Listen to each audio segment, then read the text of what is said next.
Ladies and gentlemen, boys and girls, children of all ages, shapes, sizes, and professions, welcome to Alice's Adventures in Wonderland. Now, what might those be, you ask? Well, let's go ahead and find out, because this is Chapter 1, Down the Rabbit Hole. Alice was beginning to get very tired of sitting by her sister on the bank and of having nothing to do. Once or twice she had peeped into the book her sister was reading, but it had no pictures or conversations in it. And what is the use of a book, thought Alice, without pictures or conversations? So she was considering in her own mind, as well as she could, for the hot day made her feel very sleepy and stupid, whether the pleasure of making a daisy chain would be worth the trouble of getting up and picking the daisies, when suddenly a white rabbit with pink eyes ran close by her. There was nothing so very remarkable in that, nor did Alice think it so very much out of the way to hear the rabbit say to itself, oh dear, I shall be late." When she thought it over afterwards, it occurred to her that she ought to have wondered at this, but at the time it all seemed quite natural. But when the rabbit actually took a watch out of its waistcoat pocket and looked at it, and then hurried on, Alice started to her feet, for it flashed across her mind that she had never before seen a rabbit with either a waistcoat pocket or a watch to take out of it. And burning with curiosity, she ran across the field after it, and fortunately was just in time to see it pop down a large rabbit hole under the hedge. In another moment, down went Alice after it, never once considering how in the world she was to get out again. The rabbit hole went straight on like a tunnel for some way, and then dipped suddenly down, so suddenly that Alice had not a moment to think about stopping herself before she found herself falling down a very deep well. Either the well was very deep, or she fell very slowly, for she had plenty of time as she went down to look about her and to wonder what was going to happen next. First, she tried to look down and make out what she was coming to, but it was too dark to see anything. Then she looked at the sides of the well and noticed that they were filled with cupboards and bookshelves. Here and there she saw maps and pictures hung upon pegs. She took down a jar from one of the shelves as she passed it. It was labeled orange marmalade, but to her great disappointment it was empty. She did not like to drop the jar for fear of killing somebody, so she managed to push it into one of the cupboards as she fell past it. Well, thought Alice to herself, after such a fall as this, I shall think nothing of tumbling downstairs. How brave they'll think me at home. Why, I wouldn't say anything about it, even if I fell off the top of the house. Which was likely true. Down, down, down. Would the fall never come to an end? I wonder how many miles I've fallen by this time, she said aloud. I must be getting somewhere near the center of the earth. Let me see. That would be 4,000 miles down, I think. For, you see, Alice had learnt several things of this sort in her lessons in the schoolroom, and though this was not a very good opportunity for showing off her knowledge, as there was no one to listen to it, still it was good practice to say it over. Yes, that's about the right distance, but then I wonder what latitude and longitude I've got to. Alice had no idea what latitude was, or longitude either, but thought they were nice, grand words to say.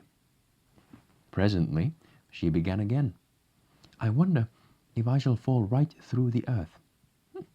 How funny it will seem to come out among the people that walk with their heads downward. The antipathies, I think. She was rather glad there was no one listening this time, as it didn't sound at all the right word. But I shall have to ask them what the name of the country is, you know. Please, ma'am, is this New Zealand or Australia? And she tried to curtsy as she spoke. Fancy curtsying as you're falling through the air. Do you think you could manage it? And what an ignorant little girl she'll think me for asking. No, it'll never do to ask. Perhaps I shall see it written up somewhere. Down, down, down. There was nothing else to do, so Alice soon began talking again. Dina will miss me very much tonight, I should think. Dina was the cat. I hope they'll remember her saucer of milk at tea time. Oh, Dina, my dear, I wish you were down here with me. There are no mice in the air, I'm afraid, but you might catch a bat. And that's very like a mouse, you know. But do cats eat bats, I wonder? And here Alice began to get rather sleepy, and went on saying to herself, in a dreamy sort of way, do cats eat bats? Do cats eat bats? And sometimes, do bats eat cats? For you see, as she couldn't answer either question, it didn't much matter which way she put it.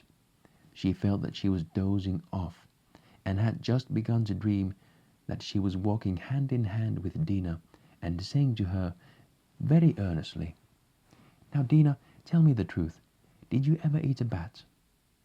When suddenly, thump, thump, down she came upon a heap of sticks and dry leaves, and the fall was over.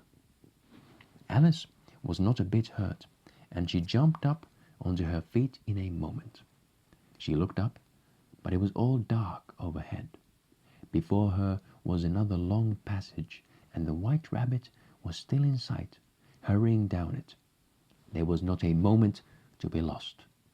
Away went Alice like the wind, and was just in time to hear it say, as it turned a corner, Oh, my ears and whiskers, how late it's getting.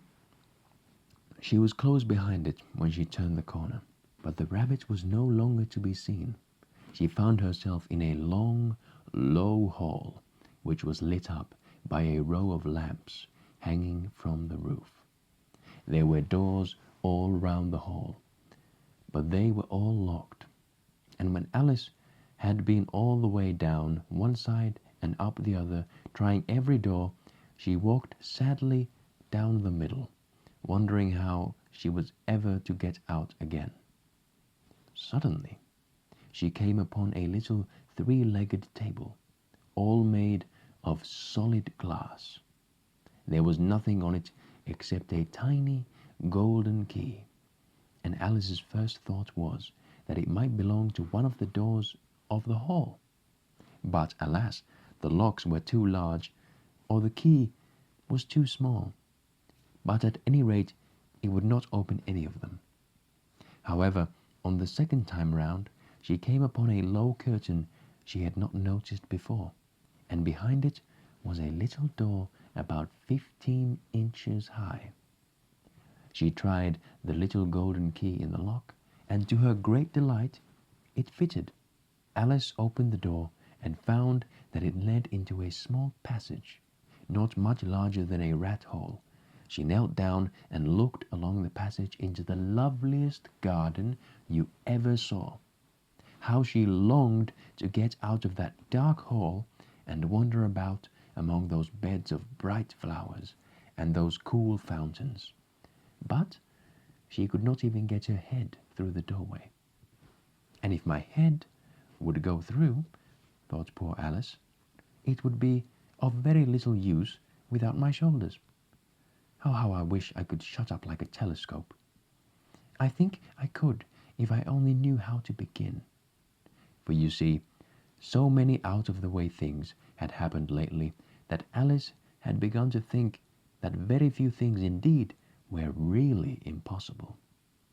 There seemed to be no use in waiting by the little door, so she went back to the table, half hoping she might find another key on it, or at any rate a book of rules for shutting people up like telescopes.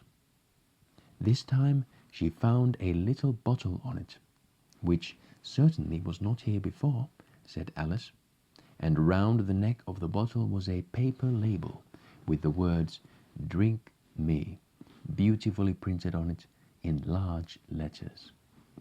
It was all very well to say "Drink me," but the wise little Alice was not going to do that in a hurry. "No, I'll look first," she said, "and see whether it's marked poison or not." For she had read several nice little histories about children who had got burnt and eaten up by wild beasts and other unpleasant things, all because they would not remember the simple rules their friends had taught them, such as that a red-hot poker will burn you if you hold it too long, and that if you cut your finger very deeply with a knife, it usually bleeds, and she had never forgotten that if you drink much from a bottle marked poison, it is almost certain to disagree with you, sooner or later. However, this bottle was not marked poison, so Alice ventured to taste it, and finding it very nice, it had, in fact, a sort of mixed flavor of cherry tart, custard, pineapple, roast turkey, toffee, and hot buttered toast. She very soon finished it off. What a curious feeling, said Alice. I must be shutting up like a telescope. And so it was indeed. She was now only 10 inches high, and her face brightened up at the thought that she was now the right size for going through the little door into that lovely garden. First, however, she waited for a few minutes to see if she was going to shrink any further. She felt a little nervous about this. For it might end, you know, said Alice to herself, in going out altogether, like a candle. I wonder what I should be like then.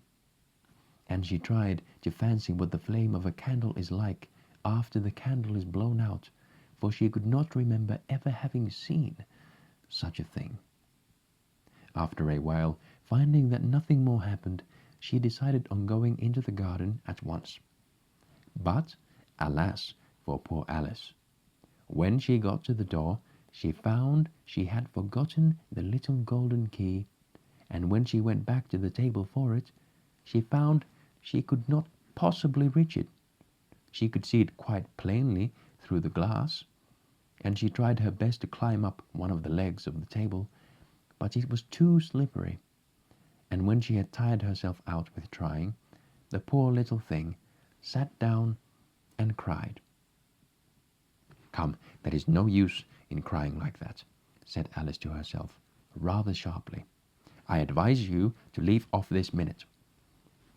She generally gave herself very good advice, though she very seldom followed it, and sometimes she scolded herself so severely as to bring tears into her eyes.